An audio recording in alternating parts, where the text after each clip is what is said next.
very real. Very real. Well, you saw it on the. I mean, that was another nasty, nasty series. Yeah. In a lot of ways. And by the way, as the Panthers have remained in celebration mode, like remember last year, it was kind of a, oh, how cool is that? Like they brought the Stanley Cup to the elbow room. Hey, did you hear? They brought the Stanley Cup to the elbow room. Everybody in South Florida knew where to be the moment the final horn sounded in Game 6. Yes, that they bar did. was jammed. Right a lot of that stuff was really good, like Barkov, the ring, doing the doorbell. Yes, at 5 a.m. And the guy saying last year he didn't bring it by, this time bring it by, so Barkov comes at 5 a.m. Yeah. I'll tell you something else too, Kyle. I forgot to mention this last pod, but just talking to a couple of the Panthers on and off the ice after that game, they're not going to let up. They're going for 3. Like that organization, they're like, okay, we won 2. It's hard to win 2. Other teams have won 2. No one's won 3 in a row since the Islanders, right? Yeah, like not even the Oilers in the 80s did 3. That's 40 years ago. Well, we talked about it early in the playoffs, LA, like just with how that team prioritizes rest and recovery and just the group that they have there already. I know they've got some big decisions to make in trying to bring some guys back if that's the road they want to go. But I heard you on the radio, I can't remember where it was, made the interesting point where, you look at a guy like Seth Jones and how many other players in the league were looking at him going, well, I could be that guy.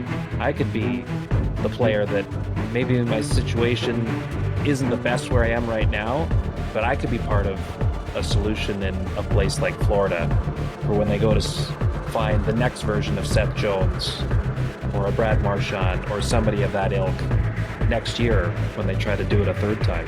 So, Kyle, Bill Zito, after they won the Cup, he says, I'm going to try to keep everybody, right? And, sometimes I think that's the emotion of the moment. What are you going to say? You just won the Stanley Cup. All these players have gone through a wall for you. Well, we're going to get rid of 2 of them. It's a tough thing to say. So I could totally understand. I have no doubt they're going to try. And like we talked about with Edmonton, the cap's going up. It's not like all these teams had to deal with 4 and 5 years ago, or even 2 years ago, where the cap was flat. So it's an advantage at this time for the Oilers and the Panthers as compared to other teams who competed for the Stanley Cup in recent years. I would not underestimate the Panthers, but I gotta think 2 out of 3 potentially is more likely. Bennett, I've talked before, 8 times 7 for Hagee was the offer. And I think Bennett is going to bend. He's going to take less money than he can get on the open market to stay with the Panthers. I think this is one where the Panthers have to bend a bit, and I expect they are going to bend a little bit. I'm going to go with this is going to get done until somebody convinces me it's actually not going to get done. Remember last year, Reinhart got signed right before midnight on June 30th. So I guess it could always come down to the wire. Marchand, it's such a tough one because I said at the beginning of the Cup final he was getting a 3 times 8. And now I've had people telling me, you're going to be off on this one. He's going to get more.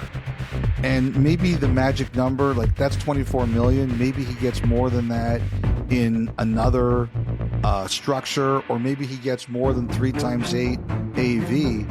But he did nothing in the Stanley Cup final to hurt his worth. And I think Utah's in there. I think Toronto is going to be in there. And I think there's going to be other teams there as well. And it's going to be very interesting to see where Florida, an analytically heavy team, feels that it can go here. So I think that's going to be fascinating. Ekblad, Kyle, I don't know how much they've really negotiated with him. I think they did last year around the draft free agency. It was not anything that Ekblad was willing to do. I have to think that as important to him as anything is term. He's 29 years old, and his body's been through a heck of a lot.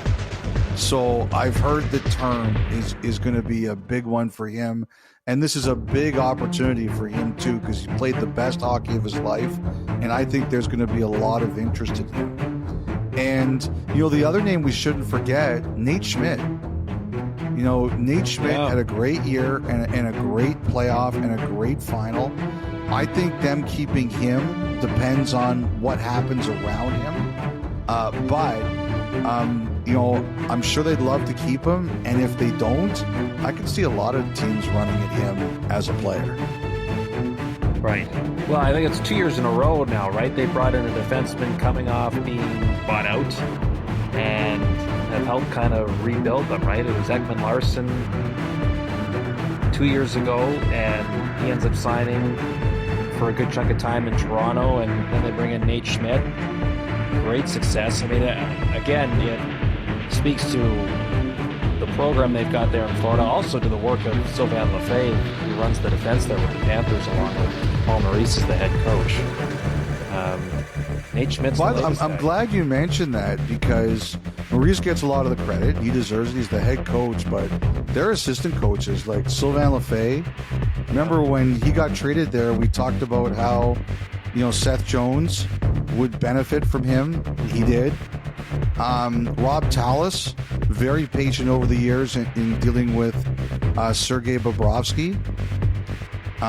And, he's done a great job earning, he's the guy who convinced Bobrovsky that in the regular season, you can play a bit less. And it's made Bobrovsky a better goalie. And I think we should also recognize a person who someone joked was Paul Maurice's brain. That's Jamie Compon. A 4-time Stanley Cup champion. Yeah, really good. Kings in 12, Blackhawks in 13, and now 2 in a row with the Panthers. And like Jamie Compon, man, he played when he was a player, and this was in the 90s. He played in the ECHL. He looks like he could still play. He is ripped. Yes, on the ice, he's like there's something with the routines in the morning where like he'll be on the ice helping to skate, and then he'll come off, and next thing you know, the room will open to the media, and he's sitting with a player at their stall. He's got the laptop out, looking at video, and you're like, okay, now he's finished on the ice. He's doing video stuff with players, and then you go leave the dressing room again, and he's back out on the ice, like working with the scratches.